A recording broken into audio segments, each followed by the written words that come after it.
Hey guys! Welcome back to my channel. So for today's video, isi-share ko sa inyo yung newest vlogging camera ko. So yan. So this is no way parang bragging. So hindi guys. So gusto ko lang i-share sa inyo and gusto ko rin makatulong dun sa mga gustong bumili ng camera pero parang confused kung anong camera yung pipiliin nila. So ngayon, i-share ko sa inyo kung bakit ito yung napili ko and kung bakit ito yung napili ko and kung bakit ito rin yung dapat yung piliin. So, yan. So, if you want to know kung ano yung camera na nabili ko, then keep on watching. Okay, so, hindi ko na siya mapapakita as in, ginagamit ko na siya ngayon. So, andyan na siya. And, unang-unang mapapansin nyo guys is may autofocus na tayo. Oh my God. Ito, tinan nyo. So, yan. So, kita nyo guys, nag-focus yung kamay ko and then balik na naman. Diba? Okay, so, yan talaga yung wala dun sa camera ko before. Kasi yung camera ko before is sa brother ko pa. So, 600D yun. So, yun yung unang-unang labas na DSLR na may vari-angle na viewer. Hindi ko lang sure. Basta, lumang-luma na yun siya, guys. So, ang binili ko is this one. So, ito yung Canon EOS M50. So, this is the newest mirrorless camera from Canon. And, ito yung binili ko. So, I got this from Lazada kasi super laki ng difference if you will buy it online compared dun sa mall price. Kasi sa mall, nasa 45,000 siya. And then, sa Lazada, nabili ko siya for 34,280 pesos. So, yun ay walang warranty. Mali yung nabili ko guys eh. So, dapat pala ang binili ko is yung isa, which is 34,800. So, yun, may 1 year warranty siya. Pero, okay lang kasi pwede naman bumili sa Canon nung parang Canon Care. Hindi ko sure yung pangalan. Basta parang kung sa iPhone, may iPhone Care, something ganyan. So, sa Canon, pwede rin kayong bumili ng parang warranty niya. So, yeah. Share ko muna sa inyo guys yung mga pinagpilian kong camera. So, first is syempre yung Canon G7X. And then next is yung EOS M6. And then this one. So, eto na. So, last year, Canon M6 sana yung bibilhin ko. Kaso, wala akong budget that time. And, parang hindi ko siya priority kasi parang nag-i-start pa lang naman ako. Pero, nung ngayon, dumating yung M50. And then, yung sabi ng kapatid ko, kukunin niya na yung camera niya. So, yan. So, gusto ko nang bumili. Maingay ng aso. Okay, so yun yung mga pinagpilian ko. Canon G7X and then Canon M6. And then, nung na-release to, so yan. So, nadagdag siya dun sa pinagpilian ko. So, last year, gusto ko yung Canon M6 kasi nga, siya yung latest and siya lang yung may mga features na gusto ko sa isang camera. So, ano-ano ba yung mga features na hinahanap ko sa camera? So, first, meron siya dapat autofocus. And then, meron dapat siyang flip screen. And then, meron dapat siyang mic input. So, yan. So, yun yung top 3 ko na hinahanap sa isang camera. So, pagdating sa G7X, wala siyang mic input. Meron siyang flip screen, pero hindi napapalitan yung lens niya. So, isa pa yun guys, yung lens pala. So, gusto ko rin na napapalitan yung lens kasi kahit na hindi ganun kaganda yung mismong cam mo, kung maganda naman yung lens mo, ibig sabihin, pwede kang mag-produce ng mas high quality na video or photo. So, yan. So, dun sa G7X, hindi siya napapalitan. So, hindi ko na siya sinama dun sa mga gusto ko talagang bilhin.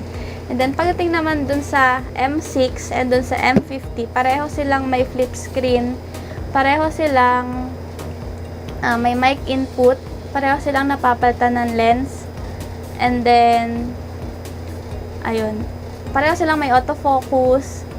So, yan. So, almost the same sila. Pero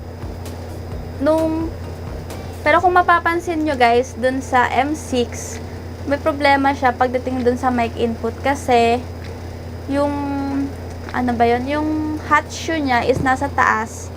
So, papakita ko ng picture dito. So, yung hot shoe niya is nasa taas and then yung screen niya is na-flip pataas.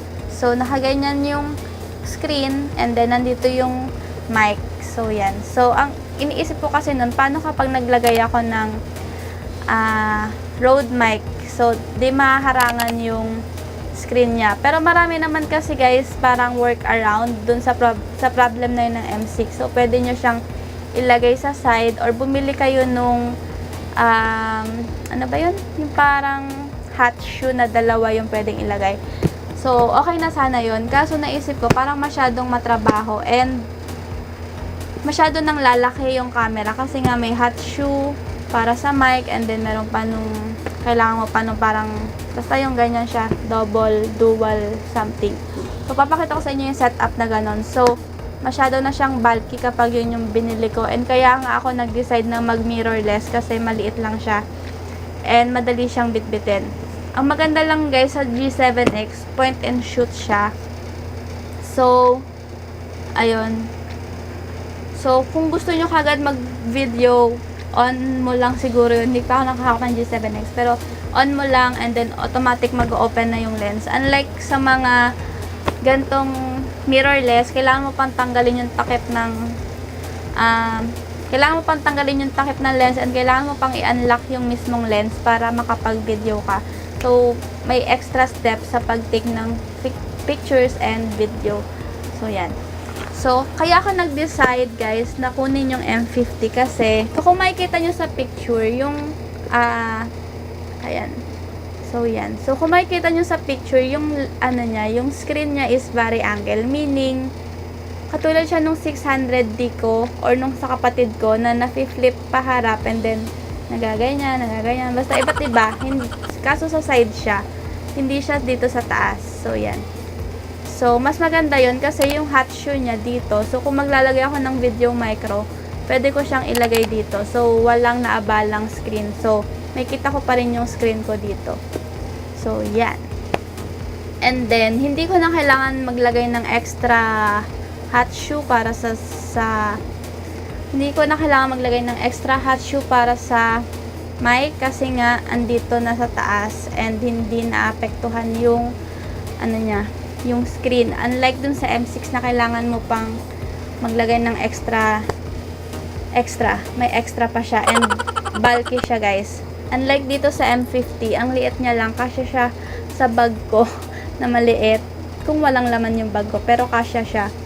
So, yan. And sabi nila guys, ang gaan daw ng M50. Hindi ko alam kung gaano ba kabigat yung mga camera nila para sabihin nilang magaan yung M50. Kasi for me, okay lang yung bigat niya. As in, quality pa rin. And then, yung build niya, hindi siya cheap hawakan. Hindi ko alam kung bakit ganun yung reviews online. Pero yun yung kalimitang sinasabi nila. Pero siguro, kino-compare nila yon sa ibang higher end na Canon or camera. Kasi, ito guys, super dali lang niya gamitin. Pang entry level lang siya. And super, super user-friendly niya. And, bagay siya dun sa may mga malilit na kamay. Katulad ko. Kasi super liit lang din niya guys. So, yan. And magaan siya in a way na hindi katulad dun sa mga DSLR na super bigat. Ganon. So, yan. So, ang nagustuhan ko pa guys is yung niya.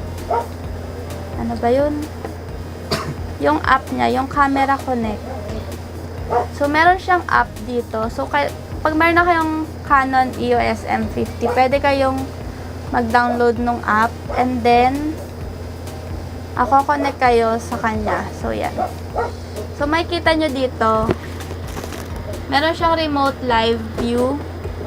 So, remote live view shooting and then meron siyang, pwede nyo ma-view yung mga images na tinake nyo sa camera nyo. So, yan.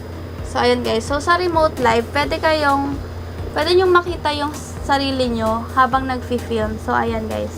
So, nakikita ko yung sarili ko habang nag-film. So, kunwari gusto kong i-check kung nakafocus ako or hindi. Hindi ko na kailangan ng another monitor dito sa side kasi nga, ayan, out of focus. So, yan. Diba? Kung gusto ko dun sa bed ko i-focus, pwede. O, kita nyo na wala yung focus sa akin. And then, ibabalik ko kunwari sa phone. Sa phone yung focus. So, kita nyo, doon nag-focus sa phone. And kapag ibabalik ko na sa face ko, charot, ang galing! Okay, di ba? So, yan. So, hindi ko na kailangan bumili ng extra monitor or i-connect sa sa laptop ko yung camera ko. Kasi kahit sa phone, makikita ko siya. As in, live siya guys. Kung ano yung ginagawa ko ngayon sa camera, yun din yung nakikita ko sa phone. And ang maganda dito, pwede kong i-adjust lahat. Like, yung focus. Pwede kong i-adjust yung ano ba yun? Yung aperture. So, ayan siya. So, yan. So, pwede kong ma-adjust yan. Diba? And, ayan. So, yan. So, pwede ko rin i-stop yung video dito sa phone. Using the phone. Using yung app. So, yun yung nagustuhan ko, guys. And, ayan. So far, so good. 1 week ko na siyang ginagamit. And, ayun. Sorry, guys. Na-stop ko tuloy sa app. So, yan. So far, so good. 1 week ko na siyang ginagamit. And, ayun. Okay siya sa low light. So, medyo may noise pa rin yung video. Pero, super okay niya. Unlike dun sa camera ko before na hindi talaga, as in, super noise talaga ng video. And, ito guys, kita nyo yung focus, oh. Pina-follow niya talaga ako. And, super ganda ng autofocus niya, guys. Like, and, hindi na ako mahihirapan. Like, diba? Ayan na siya, oh. So, yan. So, ayun guys. So, kung nagdadalong isip kayo kung anong camera yung gusto nyong bilhin. Ako kasi, ang dami kong pinanood. Like, halos lahat ng review sa, about sa M50 na panood ko na ata. Kahit yung parang real life review. So, yan. So, ayun. Kung kayo nagdadalawang isip kayo kung bibilhin nyo tong M50, all I can say is go na. Buy nyo na.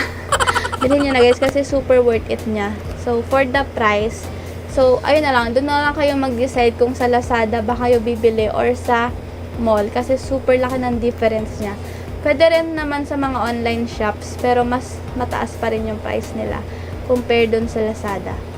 So, yan. Sana guys naging informative tong video na to. And sana nakatulong to doon sa mga confused pa kung anong vlogging camera yung bibilhin nila. So, yan.